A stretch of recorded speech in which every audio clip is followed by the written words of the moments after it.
from the studios of Farm Journal Broadcast.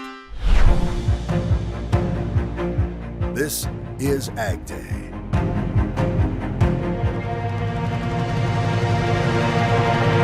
USDA at the end of the week making a cut in yields to the nation's corn and soybean crops. I'm Clinton Griffiths, but it is still calling for some big production numbers. The agency releasing its latest supply-demand report, now calling for corn yields to be 186.7 bushels to the acre. Now that's down more than 2 bushels from last month, but look at the production number. Now at a record 16.8 billion bushels, up 72 million due to an increase in planted acres.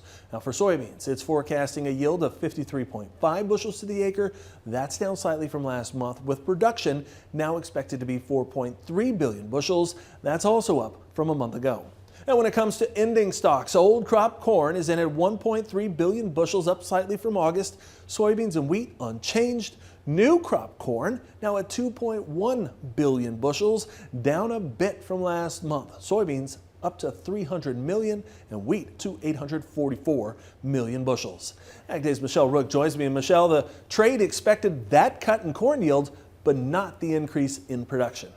Right, Clinton. Even though corn yield was cut, the higher production was a function of USDA again raising harvested acres by 1.3 million to 90 million acres. Now that's the highest since 1933. However, market analysts tell me with USDA lowering corn yield, it's at least an early acknowledgement that both yield and production will need to come down in future reports. USDA lowered that national corn yield by 2.1 bushels per acre to 186.7, but analysts don't believe the impact of disease pressure and a dry finish to the corn crop are fully accounted for. They say early harvest reports are already indicating corn yields are well below last year, and they predict USDA will need to drop yield in the future, maybe below last year's 179.3 bushel final.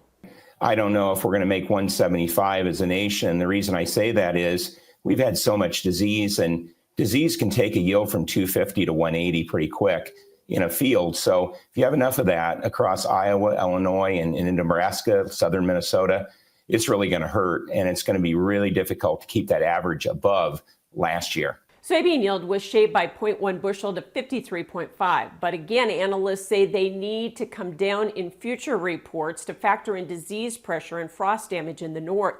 Plus, there were parts of the eastern Corn Belt recording the driest August in over 130 years. There's multiple reports from across the Corn Belt of growers seeing pods on the ground. They just simply aborted.